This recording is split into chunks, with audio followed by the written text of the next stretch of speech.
Em tela preta, em letras brancas, a SSTV apresenta. Oh, quantas descobertas milagrosas preparam para a elucidação da alma. A experiência, a filha dos erros difíceis, o gênio, o amigo dos paradoxos. E o acaso, o Deus artífice. Alexander Sergeyevich Plotkin, outubro-novembro 1829. Da série Evidente e Incrível. Lev Nikolaev tem cabelos brancos. Certa vez, o grande psicólogo S. Freud, ao cumprimentar o grande físico Albert Einstein, disse: "Você é um homem feliz? O senhor é compreendido apenas por profissionais. Eu trabalho numa área em que cada um se considera profissional." Olhando ainda mais longe para o passado, podemos dizer que S. Freud também é um felizardo. Não existe sequer uma pessoa no mundo que não tenha, ao menos, ouvido esse nome. E quantas se consideram seus seguidores? Os nossos psicólogos tiveram uma vida difícil. Eles estiveram na esfera daquela prisão ideológica, em que não era possível, frequentemente, até publicar aquilo que haviam produzido.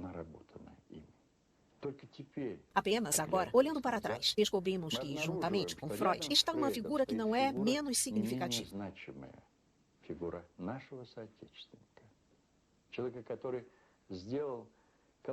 Uma figura de nosso compatriota, de uma pessoa que contribuiu de maneira colossal com esta ciência. E apenas agora, o mundo todo compreende que ele era realmente o Mozart da psicologia. Homem vitruviano, em volta dele, um círculo dourado e a letra H. Certa vez, fachada do Instituto. No dia 23 de março de 1914, em Moscou, ocorreu a inauguração solene do Instituto de Psicologia. O patriarca Anastácio disse aos presentes as seguintes palavras: "A alma, criada à imagem de Deus, é, na verdade, o coroamento da criação. Quando racional, ela reflete e conhece o mundo. Quando livre, é capaz de realizar uma ação moral.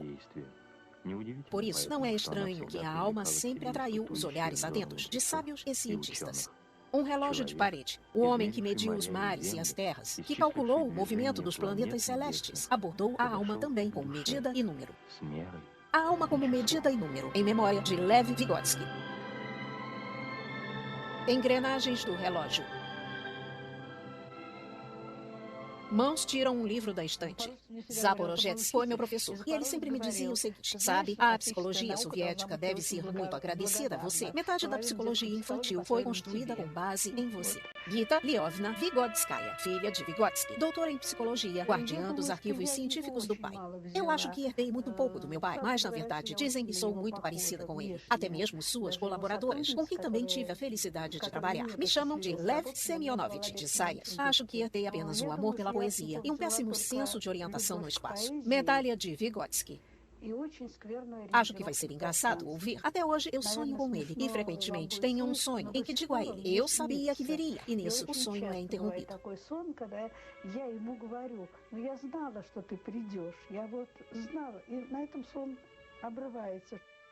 Mãos tiram um livro da estante. Recebi este livro. Gostaria de mostrar. Seu título é Vygotsky e a Educação. Mostra o livro. Ele foi publicado nos Estados Unidos. E lá é muito raro um livro puramente científico ter 4 edições em apenas um ano.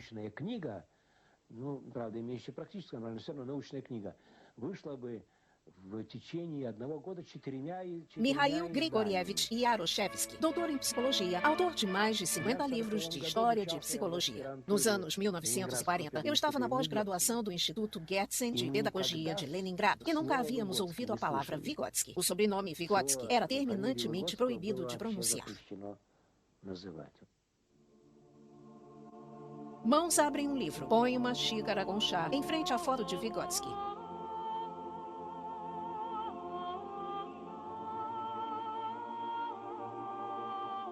Crianças com o uniforme da Marinha marcham. Ele nasceu em Orsha no dia 5 de novembro de 1896, segundo o calendário antigo. Com quase um ano, foi com seus pais para Gomel, e essa cidade será seu destino. Aqui, ele dará seus primeiros passos na ciência. Aqui, encontrará seu primeiro e único amor. Ele estudou em casa, depois no ginásio, prestando de uma só vez provas dos 5 primeiros anos escolares. Gostava de filosofia, literatura, estudou alemão, francês, latim. Em casa, aprendeu o grego, yiddish e inglês. Quando terminou o ginásio com medalha de ouro, foi para Moscou.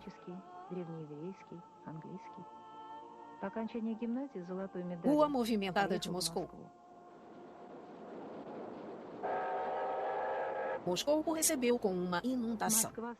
Era 1913. Por insistência dos pais, ingressou na Faculdade de Direito da Universidade Imperial de Moscou.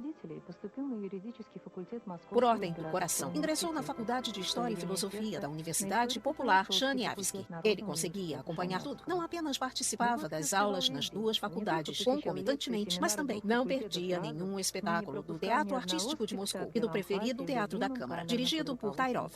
Nas revistas literárias, começaram a aparecer suas brilhantes críticas, ora sobre o romance de Andrei Bieli, Petersburgo, ora sobre os livros de Vyacheslav Ivanov, ora sobre as peças de Merezhkovsky. Mas um lugar especial em sua vida ocupou Hamlet, de Shakespeare, o gênio sombrio britânico que se tornou o confessionário da alma russa. Até mesmo desde a tenra juventude, ele tinha um enorme interesse pelo destino humano. Pelo destino da existência humana, pelo sentido da existência humana. E outras preferidas eram as pequenas tragédias de Pushkin, quando ainda era ginasiano. Quando estava na universidade. Escreveu seu famoso tratado sobre Hamlet, o príncipe da Dinamarca, de Shakespeare. Sobre bancada, uma caneta de tinteiro, um livro e a foto de Vygotsky. Existe no ciclo fechado e diário do tempo, na corrente infinita das horas claras e escuras,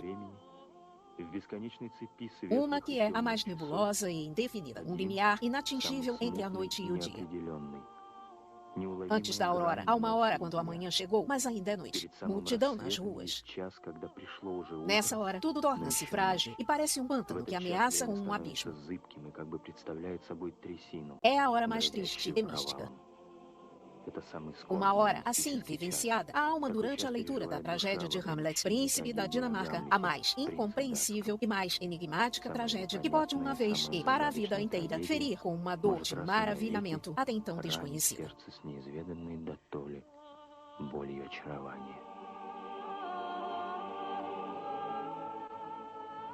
Multidão nas ruas. Quando aconteceu a revolução a qual aderiu, ele passou, de certa forma, a buscar a verdade em uma esfera totalmente diferente.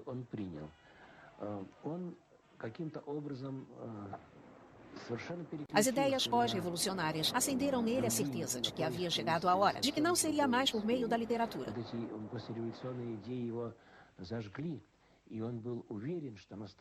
Mas seriam outros meios, meios de uma ciência precisa e rígida,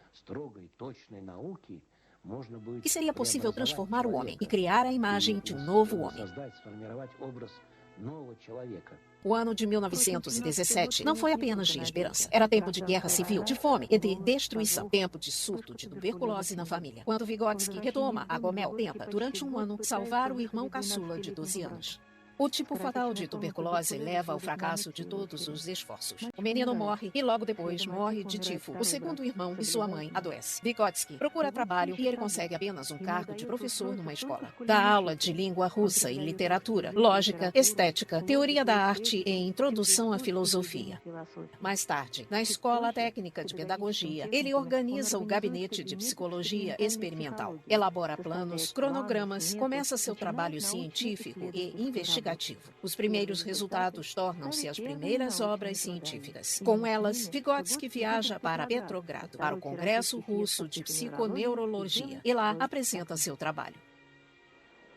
O conteúdo do trabalho apresentado impressionou e abalou Luria de tal forma que ele aproximou-se de Vygotsky para conversar e viu o seguinte: diante de Vygotsky havia uma folha de papel, mas ela estava em branco. Vygotsky fez uma fala brilhante que impressionou a todos, mas não tinha nada anotado. Ele fez de improviso. O conteúdo deixou Luria tão impressionado que desde então e para sempre ele se considerava aluno de Vygotsky.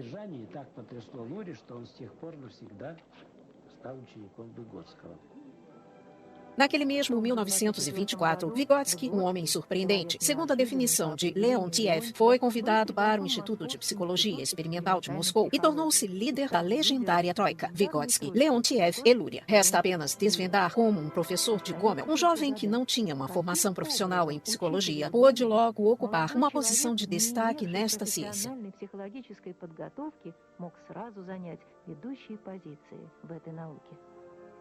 Mão movimenta um pêndulo. Atualmente, estamos falando em libertar a psicologia biologizante e transpô-la para o campo da psicologia histórica, psicologia humana, ver o homem que trabalha e não os músculos que se contraem. A cultura cria formas específicas de comportamento. Ela modifica a atividade das funções psíquicas. Ela estrutura novos andares no sistema em desenvolvimento do comportamento humano. Assim escrevia Vygotsky. Ele apresentou uma concepção da psicologia totalmente nova e baseada em outros princípios e que, posteriormente, os pesquisadores passaram a chamar de histórico-cultural. Sua essência consistia na síntese do estudo da natureza e o estudo da cultura. Vygotsky pensava que, ao estudar as regularidades da cultura, é possível compreender como se forma a personalidade humana e como os instrumentos da cultura forjam o mundo interno do homem. E ele tinha a audácia de afirmar isso, quando praticamente o mundo inteiro estava seduzido pelas ideias de Freud, pelas ideias do inconsciente na vida psíquica, os motivos profundos do qual eram tidos como inconscientes no ser humano. Foto de Freud. É preciso levar em consideração como Vygotsky se refere a Freud. Aqui não temos costume de escrever sobre isso, mas é preciso avaliar a situação objetivamente. Vygotsky tem uma frase que diz: Freud, mancando, caminhava em direção à verdade. Mas as escrituras dizem que mancar não é pecado. É mais ou menos assim a frase dele.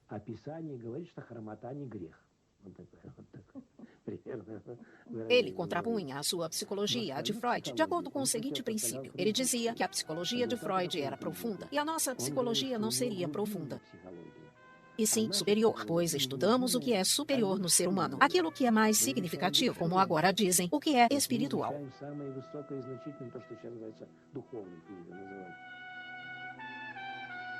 Foto: Vygotsky com um grupo de pessoas.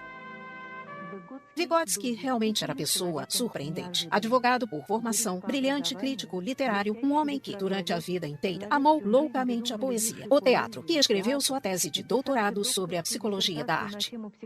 A pergunta do funcionário do Comissariado de Educação: em que área de atuação se considerava mais útil? Respondeu: na área de educação de crianças surdas, mudas e cegas.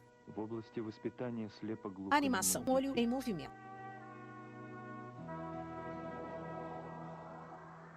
Certa vez me contaram um caso que um dia veio até meu pai, de uma vila muito distante, um avô com seu neto.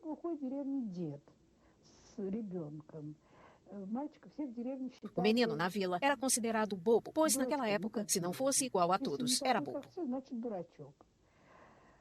Mas o avô não concordava com aquilo. O velho contou que perambulou por vários lugares e não encontrou ninguém que pudesse dizer com precisão o que seu neto tinha e o que era preciso fazer. Compreendia que havia algo diferente, mas ninguém conseguia dizer o quê. Então, Lev Semyonovich examinou atentamente o menino, verificou-se que ele tinha baixa audição e disse o que tinha que ser feito. Este velho avô fez uma reverência a ele e falou: obrigado a você.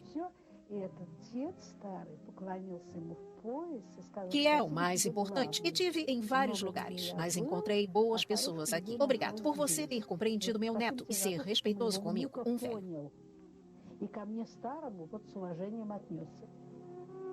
O defeito que provoca o distúrbio de diferentes funções altera o processo natural de enraizamento da criança na cultura. A defectologia tradicional não tomou consciência da ideia de que o defeito retarda o desenvolvimento não apenas no plano biológico, mas também na esfera do desenvolvimento cultural do comportamento do ser humano.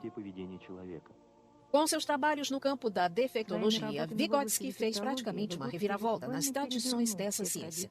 O defeito, indiscutivelmente, possui uma base biológica. A criança ouve mal, mas há meio de vencer o defeito.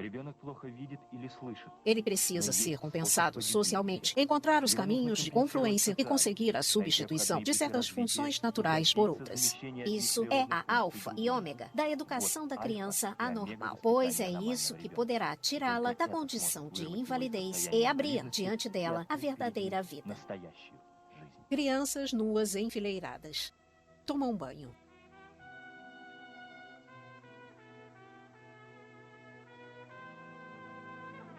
Quando Vygotsky realizava a análise clínica de crianças anormais, toda Moscou corria para a rua Pogodinka. Eram psicólogos, médicos, professores, estudantes. As pessoas não cabiam no auditório e ficavam na rua, ouvindo através das janelas abertas.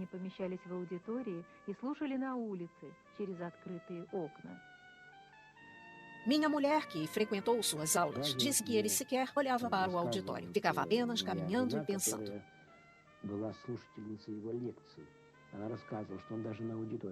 Ele poderia ficar de 5 a 6 horas, ininterruptas, falando de suas ideias relacionadas ao problema do qual estava tratando. Ele era um gênio.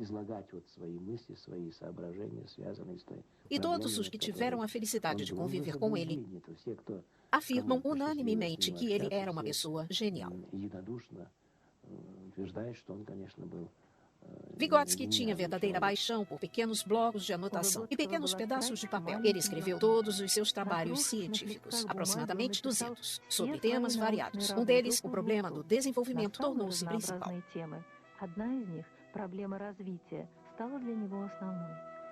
Vygotsky criou uma teoria inteira do desenvolvimento psíquico do ser humano, desde o bebê. Adentrou no mistério dos mistérios, desvelou a vida interna e dramática da criança, que, via de regra, está oculta ao olhar do adulto. Mostrou as vivências sofridas que acompanham o desenvolvimento, as crises e até mesmo catástrofes que podem acontecer com ela. Concurso da criança saudável. Certa vez, em um de seus estudos psicológicos, ele escreveu: nada de grandioso na vida se faz sem um sentimento grandioso. É preciso dizer que não eram apenas palavras. Vygotsky nunca foi um cientista de gabinete, até porque ele nunca teve um gabinete. Ele conseguia combinar o voo alto da ideia teórica com a convivência diária com as almas infantis. Aliás, a própria vida familiar lhe fornecia material para seus experimentos. Certa vez, Leonde me disse: sabe, isso não é justo. Ele fuma e nós não. Então pensei, realmente não é justo. Quando ele fumava, víamos que isso lhe dava satisfação. E por que nós estávamos privados dessa satisfação?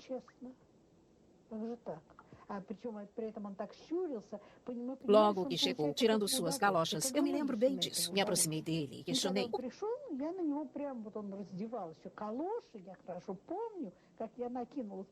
O que está acontecendo aqui em casa é uma injustiça. Você diz que tudo deve ser justo, porém fuma e não nos deixa fumar. Ele se agachou e perguntou: você já provou?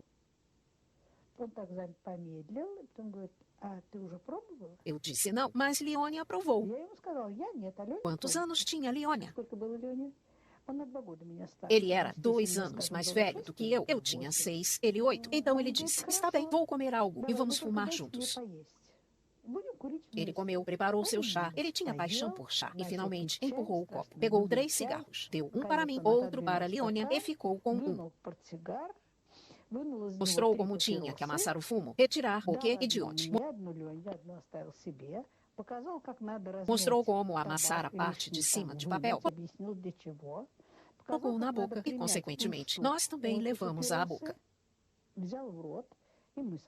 Os adultos estavam em silêncio. Ninguém se intrometia. Todos estavam em casa. Ele acendeu o cigarro, pegou o fósforo e acendeu os nossos cigarros e disse: agora tem que inspirar, tragar. Eu não me lembro de mais nada. Comecei a passar mal.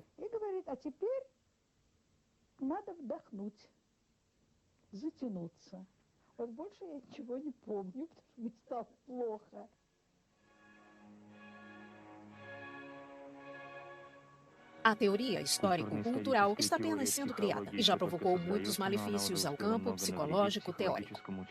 Do nosso ponto de vista, seria necessário falar sobre o meio circundante, da classe e da atividade produtiva da criança, da influência da escola, das organizações de pioneiros e do proletariado sobre as crianças. Porém, Vygotsky fala simplesmente da influência do coletivo sem decodificar de que coletivo está falando e o que ele entende por coletivo. São exatamente frases como essas que Vygotsky lia a seu respeito nas revistas de psicologia da década de 1930. Difícil chamar isso de crítica. Era um envenenamento ideológico aberto. Vygotsky sofria e resistia. Como um autêntico cientista, tentava defender sua teoria histórico-cultural com argumentos e investigações experimentais. Seu aluno Luria realizou 2 expedições em regiões longínquas do Uzbequistão e obteve resultados maravilhosos. Porém, isso já não preocupava ninguém. O país vivia uma grande ilusão. Em seu relatório científico sobre a expedição, Luria escreveu a Vygotsky: os uzbeques não têm ilusões.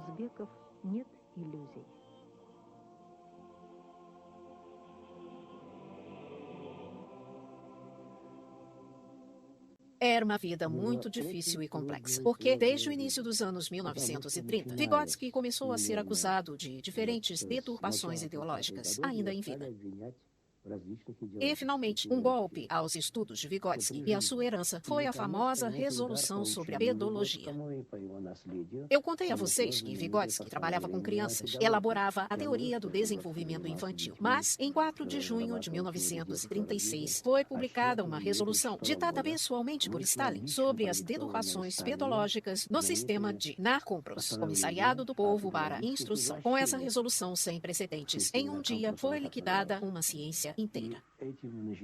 Постановлением в один день, такой беспрецедентный случай, была ликвидирована целая наука.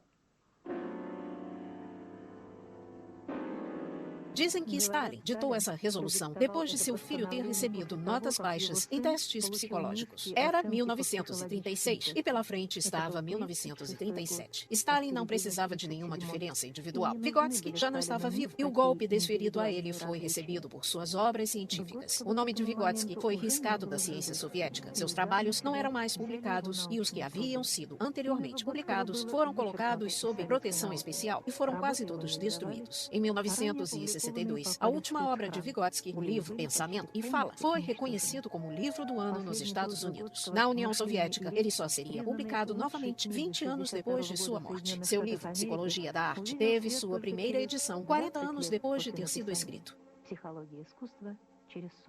Vivemos muitas coisas amargas e difíceis. No entanto, não concordo com a ideia de que sua vida consistia nisso, pois também havia muita coisa que o alegrava.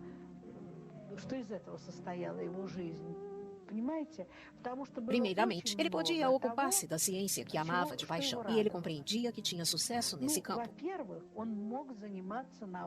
Também havia a vida familiar feliz, e isso não podia não acalentar a alma, para ser sincero. Por isso, eu penso que ele não se considerava um pobre coitado ou infeliz. Apesar, é claro, de ser terrível. É preciso reconhecer que é terrível passar 14 anos de sua vida doente e resistindo a essa doença, trabalhar sofrendo dessa doença grave e praticamente sem um pulmão. Foto de Vygotsky. При таком тяжелом заболевании без одного легкого фактически. A tuberculose que o submetia a sofrimentos ao longo de muitos anos se agravou na primavera de 1934. Os médicos insistiram em hospitalizá-lo, mas Vygotsky não concordou. Passou o seu último dia de trabalho no Instituto de Medicina Experimental e foi lá que teve a hemorragia. 2 semanas depois, a hemorragia repetiu-se em casa. Já sem esperanças, ele foi levado para Serebryanibor, localidade do hospital, e com ele levou apenas um livro, Hamlet, de Shakespeare. Na madrugada de 10 para 11 de junho, Vygotsky morreu. Ele tinha apenas 37 anos. Caso Pavlov tivesse falecido nesta idade, o mundo não teria conhecido seu estudo dos reflexos condicionais. Se fosse Freud, não conheceríamos a psicanálise.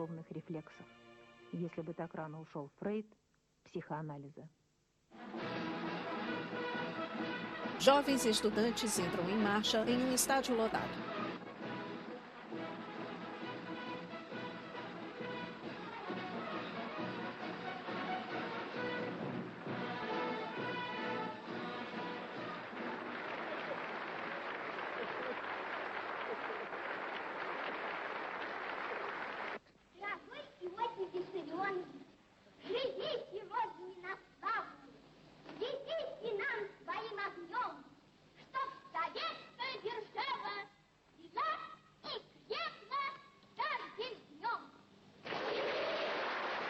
Crianças entregam arranjos de flores às autoridades.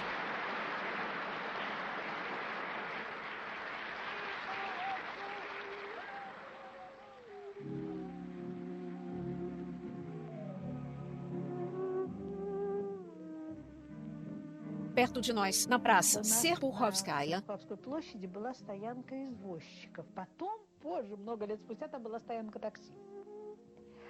havia um local em que eram deixadas as carruagens.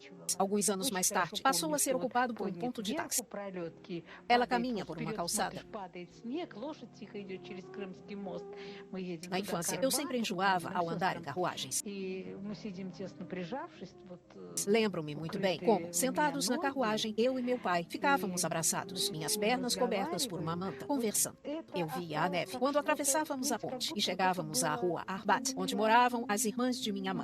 Isso ficou na minha memória como algo, como se eu estivesse em outra vida.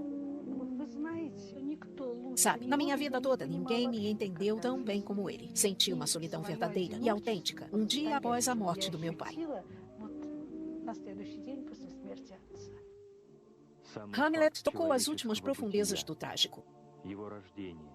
O trágico em si decorre das próprias bases da existência humana. Está enraizado nos nossos dias. O próprio fato de a existência humana, seu nascimento, a vida que lhe é dada, sua existência individual, seu desprendimento de tudo, seu isolamento e sua solidão no universo, o deslocamento do mundo desconhecido para o conhecido e a permanente entrega que ocorre entre esses dois mundos é trágico. Mãos colocam o livro na estante. Agradecimentos. Instituto de Psicologia da Academia Russa de Educação, Universidade Estatal Russa de Humanidades, Chaniavsky, Biblioteca Estadual Russa, e também a Vitaly Rubitsyov, Helena Guseva, Helena Borisova, Irina Bakanova, Iraida Pankova, Yuri Markov e Yuri Lavionov. Agradecimento especial a Gita Vygotskaya pelos documentos, pelas fotos do arquivo familiar de Lev Vygotsky. Os trechos das obras de Vygotsky foram lidos pelo ator Mikhail Kuchiorov. No filme foram usados materiais do arquivo cinematográfico de Krasnogorsk e da Fundação de Rádio e Televisão. Música de Mozart, Rachmaninoff e Bregovic. Tradução e legendas em português, Zoya Prestes e Ana Prestes. Disponível na Fractal, Revista de Psicologia, volume 32, número 3, 2020.